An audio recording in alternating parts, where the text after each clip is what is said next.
Hey, what do you say? Thanks for making Locked On Twins your first listen every day. We are free and available wherever you get your podcasts, as well as on YouTube. And of course, we're part of the Locked On Podcast Network, your team every day. And we are getting prepared to dive into the Red Sox series. So let's talk about it. This is Locked On Twins. You are Locked On Twins, your daily Minnesota Twins podcast, part of the Locked On Podcast Network, your team every day.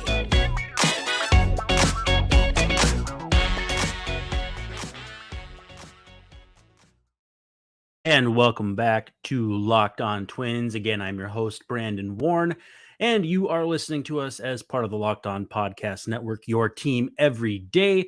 If you are in the chat, please feel free to give us comments. I'll answer them on the show or at least flash them up on the screen if they are compelling. Again, thanks for hanging out with us. Also, too, if you have questions you want answered on the show in general and not necessarily today, feel free to send them to me on Twitter at Brandon_Warren, at Locked On Twins, or hit the DMs. Also, Locked On Twins Breathless Post-Game Minute after pretty much every game. So just make sure to look for those on YouTube under the shorts column, less than a minute or right around there, a minute or less. So they're a lot of fun. Also, too, in those, you will get a stat that you will not get anywhere else. So that's me trying to find a statistic about the team either in that game or in that recent stretch that you won't find anywhere else. Twins playing the Red Sox, opening the series on Monday. 6:40 first pitch. It's going to be Pablo Lopez against James Paxton.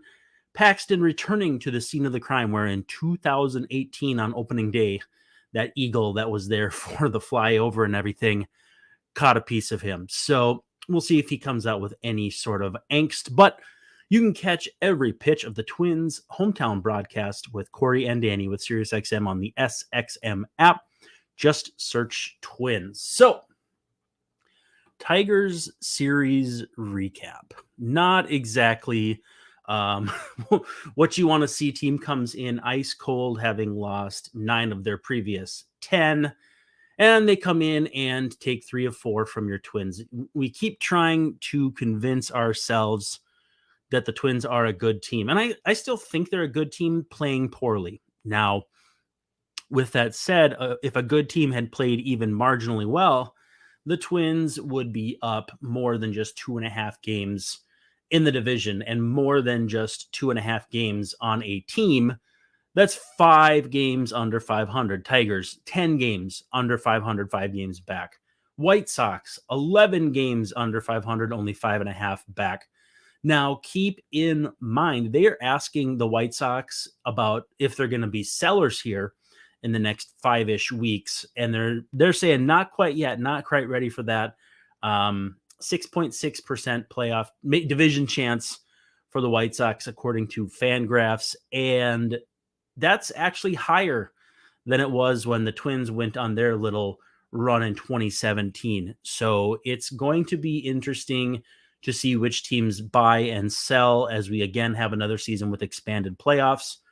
So there will be fewer teams waving the white flag early in the season or near the trade deadline. So we'll be curious to see what happens there exactly. But as we roll back onto the Tigers series, basically each game I feel like was affected by one specific thing. Sometimes, at least in the case of the first 3, it's something that rolled immediately into something else.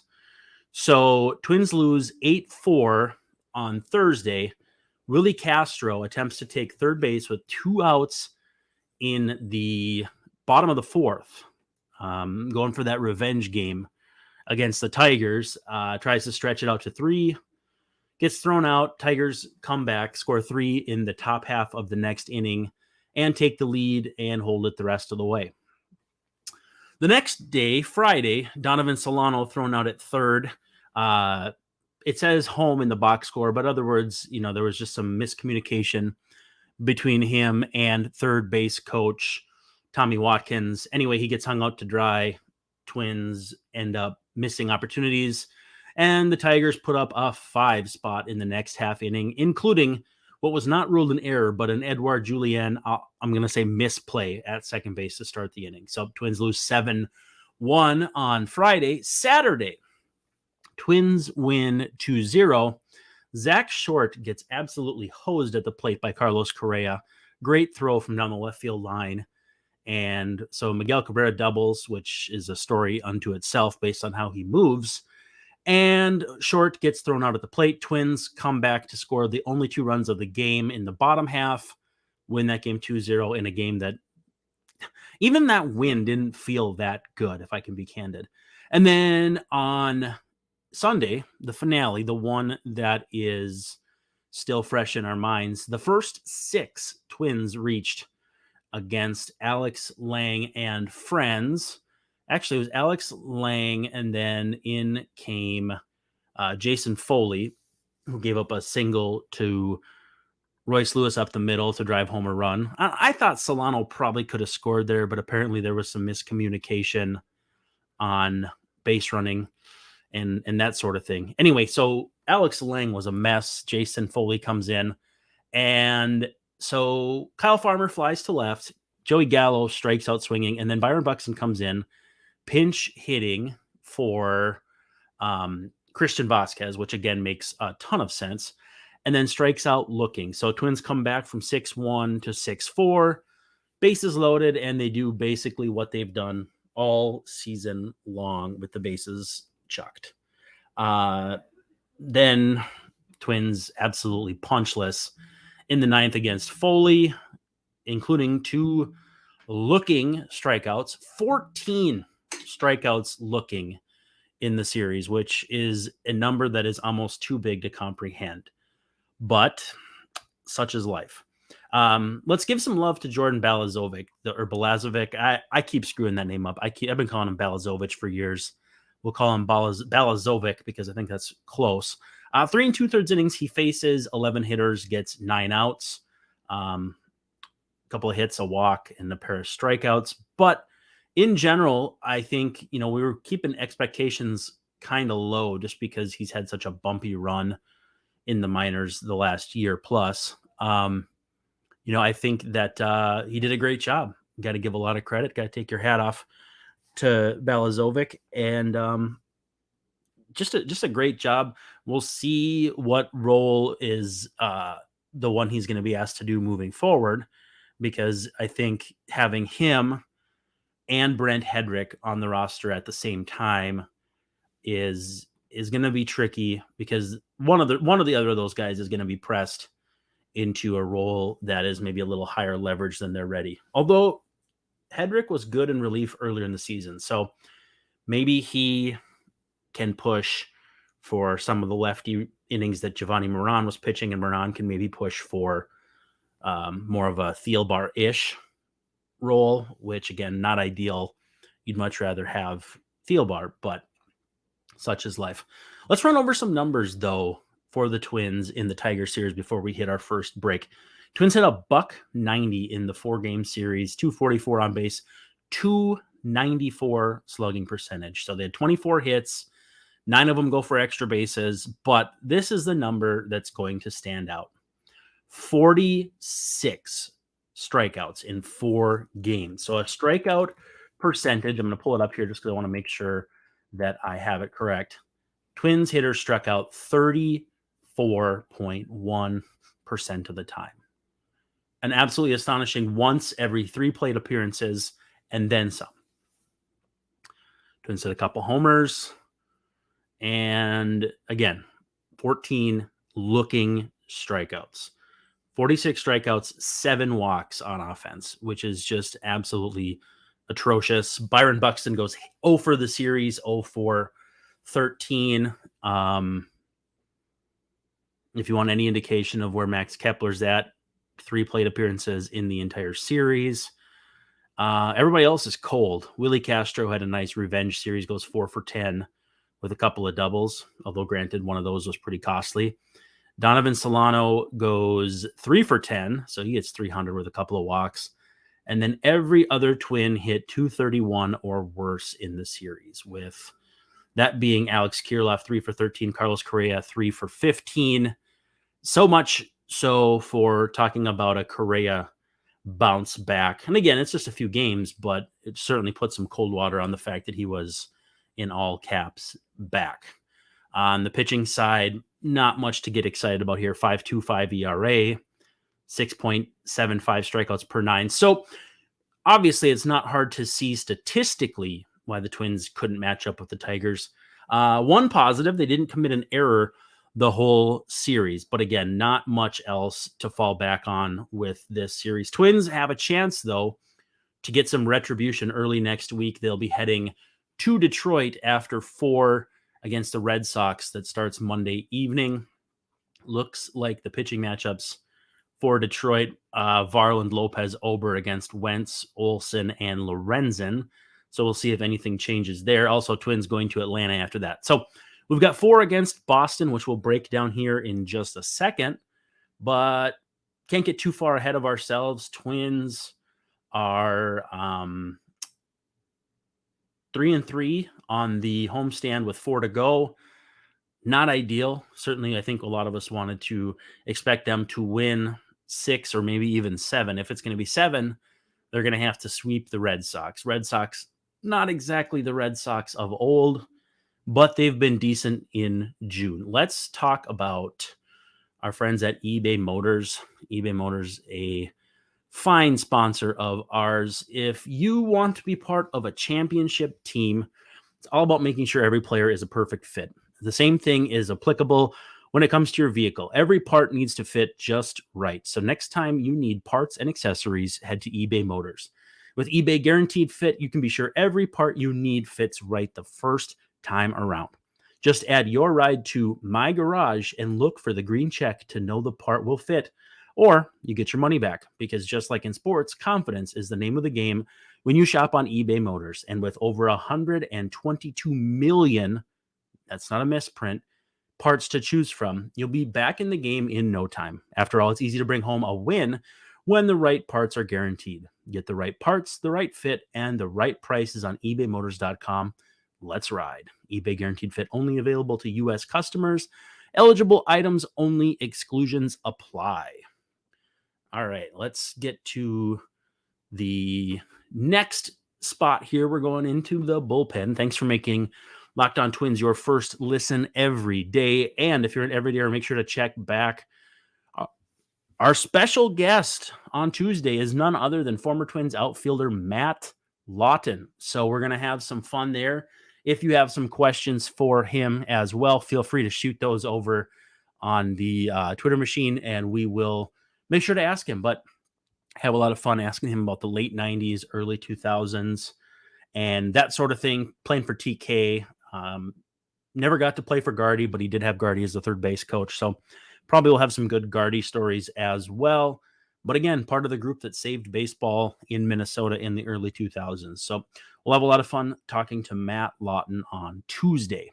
Twins Red Sox opening up Monday. It's a 6:40 first pitch. Pablo Lopez against James Paxton. If you want to catch every pitch of this game and every other game, you can get the Twins hometown broadcast with SiriusXM on the app.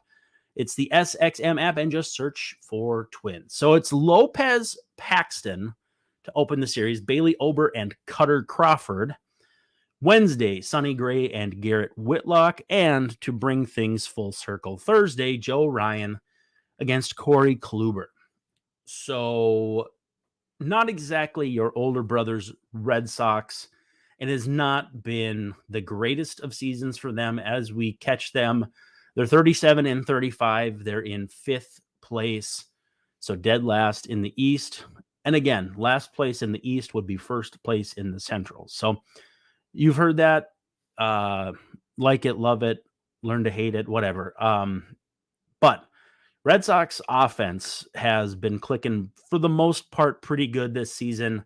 Top 10 in average, top 5 in on-base percentage, top 10 in OPS. Not hitting a lot of homers and not a lot of steals. So they got to put together innings against you, which can be tough because with their pitching staff too, it's they haven't had the ability to really hang with teams as much as maybe you'd expect a Red Sox team to do. And again, if you think back to the starters, Paxton, Crawford, Whitlock, Kluber, they're going to miss Brian Bello, who has been one of their more exciting / useful arms this year. So certainly no gripe about that. Red Sox have 23 come from behind wins this season, though. So they're not down and out when they're down, which with that offense is not surprising. 287 with runners in scoring position is third. 2 out runs, they're fourth with 146 on base. They're getting on base at a 335 clip. And lots of extra base hits. So they're fifth in hits, fifth in extra base hits, but not a lot of homers. So I think you're getting a lot of doubles, maybe a few triples mixed in. And they do not strike out a ton. It's about 20.5%. On the contrary, Twins, who we all know have struck out the most in MLB, are 27.3%. Not only number one in MLB, but by more than a percentage point, 1.4% above the Mariners, who are the next worst. So Twins striking out like it's going out of style. And frankly, I don't think it ever was in style. But Red Sox, no walk-off losses this season, so maybe the Twins can put a dent in that. Second to last in errors and fielding percentage. So if you can get them to kick the ball around, that's certainly a good thing. And starting pitcher ERA, they're 24th. So a 4.90. Again, you look at the names that they're throwing at you, and you're not exactly forgetting about the days of Pedro Martinez, Kurt Schilling, and that sort of thing. And if you look at their pitching season numbers, let me make sure I get to the right spot here. Again, hat tip to Fangraphs, our absolute favorite. Chris Sale on the IL, he kind of carved up the Twins a little bit earlier this season. Paxton has been pretty good. Lots of strikeouts again. Really with him, it's about if he can stay healthy. You know, he's back hitting 96, 97 with his fastball. And if he's as advertised and as has looked in the past, then things are a little different. Again, Bello has been very, very good, but the Twins will miss him. They will get Cutter Crawford, who has a 4.20 ERA, has been striking out everybody, but giving up some homers. So we'll see about that. Whitlock also been giving up homers. It's really basically just a starting staff of just kind of decent guys, and then Paxton, who they're just hoping will stay healthy. And we hope so too, because, it's been a long kind of crappy road for James Paxton over the years, Mariners and Yankees and et cetera, et cetera. For a minute there, no longer the case, but for a minute there, they also had former Twin Zach Littell in their bullpen. It appears he has been actually shipped out, but there are some fun former Twins names in the organization. Nico Goodrum down at AAA, Daniel Palka down at AAA. So a few names you might recognize. Cam Boozer down at AAA as well. So there are some fun, interesting names in their minors, but not ones you'll necessarily see in this series. In the month of June, Red Sox 752 OPS, 359 ERA. So, the pitching staff and offense have been solid, 9-8 on the month. So again, pretty standard with what they've done, where there's been kind of 2 steps forward, 2 steps back, very similar to the Twins, except they're doing it more with offense as opposed to pitching. Justin Turner heating up. He's got a 933 OPS this month and hit that foul ball off John Sterling, which was interesting. If you haven't seen that, not to say that I want to, endorse hitting people with baseballs, but it's a very interesting video and not hard to find. Alex Verdugo having a good month. Masataka Yoshida getting on base a lot. Rafael Devers having a good month, 866 OPS. Tristan Casas starting to heat up, 843 with a 403 on base. And then pitching wise, easy for me to say, James Paxton, couple starts, $1.38 ERA. Whitlock's got a 3.50 with a strikeout per inning. Cutter Crawford, though, has been hit pretty hard. So we'll see how this all lines up. And then Corey Kluber, 8.71 ERA. absolutely getting pasted this month, not striking anybody out, giving up tons of homers. So either the Twins will be the offense that cures him or he'll be the pitcher that cures them, but I'm not sure I'm really prepared for it to be the Twins who have energized their offense. Now let's go to the 7th inning stretch. Again, thanks for making us your first listen every day. Come hang tomorrow. We're going to be talking to Matt Lawton, which should be a whole heap of fun. And so Twins, Red Sox, Lopez, Paxton. We've talked about Paxton. He's been pretty dang good here over the last few weeks. Twins going to have their versus lefty specific lineup. I believe I saw Donovan Solano at the top. In fact, we may as well just run down the lineup because we're going to be releasing this so close to first pitch. But here's how the Twins line up against Paxton. It's going to be Solano at first, Julien at second, Buxton at DH, Correa at short, Kirilloff in right, Castro in center, Kyle Farmer at third, Joey Gallo in left. Always interested in to see how they line up their outfield. And then Christian Vasquez doing the catching. So again, Solano, Julien, Buxton, Correa, Kirilloff, Castro, Farmer, Gallo, Vasquez against the lefty. I don't know how telling it is that there's 3 lefties in the lineup and none of them are Max Kepler. But again, he barely played in the Tiger series. So I think we're starting to see either the beginning of the end of Max Kepler or he is going to have to dig up in a hurry.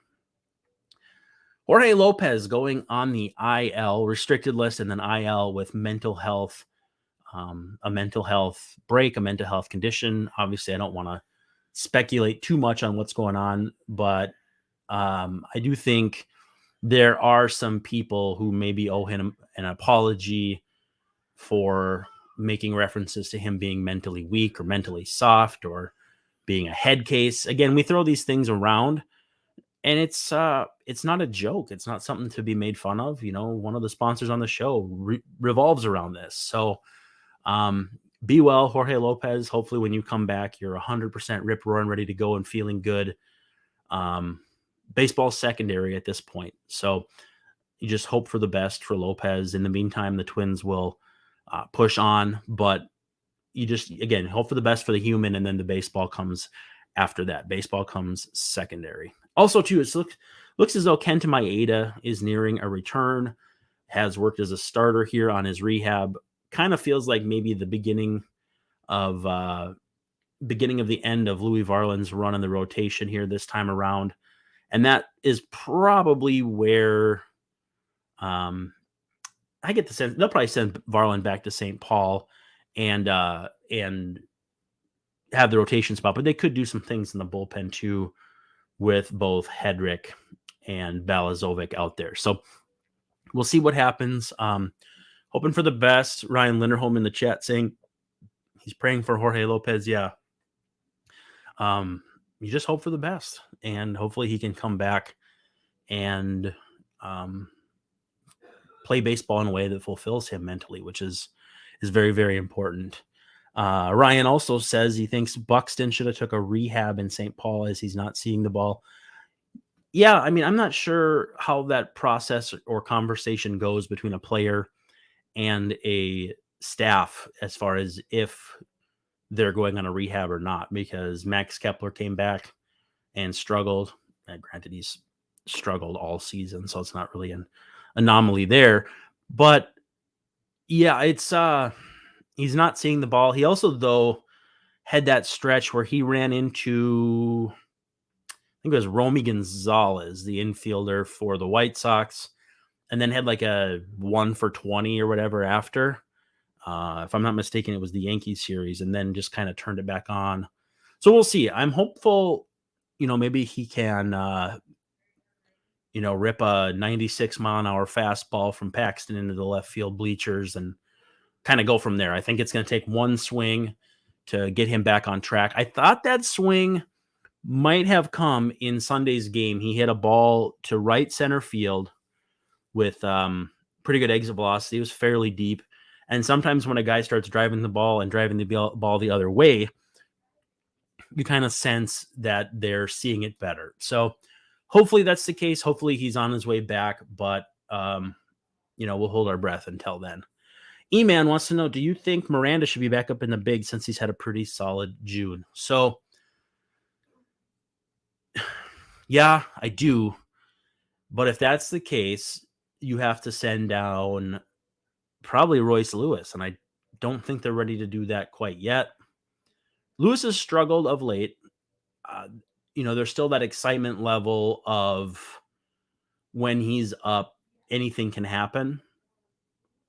And he's hitting 281, not a lot of slugging. He's had a couple homers, not taking any walks. 20 to 2 strikeout to walk ratio. I don't think they're going to send him down, but I think it would take that. Or if Michael A. Taylor goes on the IL, which, we've heard nothing to that effect as of this recording.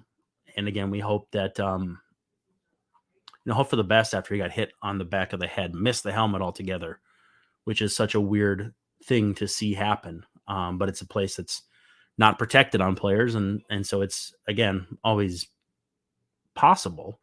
So if there's going to be a reemergence of Miranda, it's either going to have to be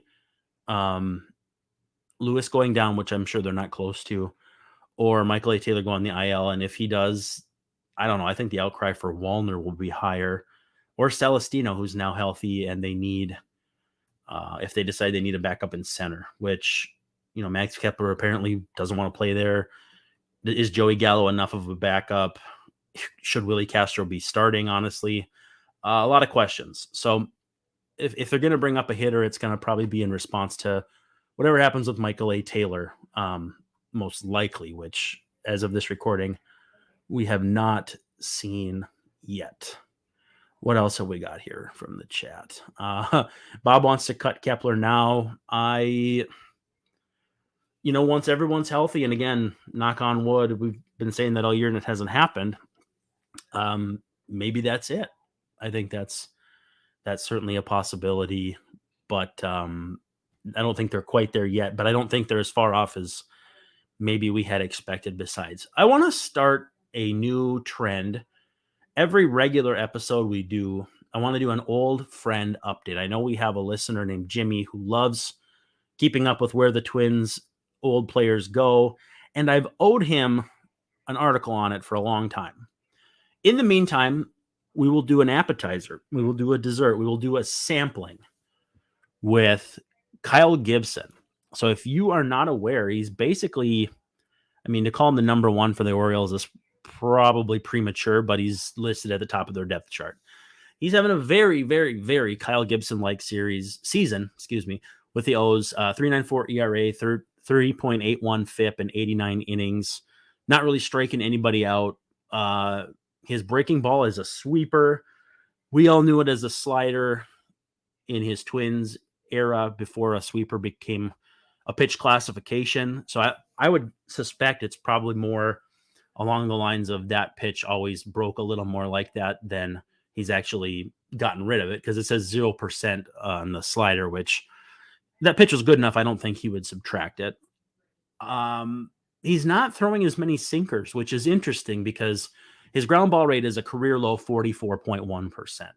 He's cut his sinker usage to about 10% or two-seam, whatever, below his career usage, and is throwing a lot more change-ups. So interesting. If you want to see him play Saturday, he is lined up to face the Mariners. But again, that's our old friend update. Kyle Gibson having a fairly good season with the Baltimore Orioles. Now, with that said, that is a wrap on this edition of Locked On Twins. Thanks for hanging out. And make sure you follow at Locked On Twins, at Brandon_Warren. And thank you for making us your first listen every day. Come back tomorrow for the Matt Lawton episode. Pretty exciting. Subscribe, like, give us a 5-star rating on whatever platform you are listening or watching. Otherwise, this is Brandon Warren signing off, saying thank you so much for hanging out, and don't forget to stop by tomorrow.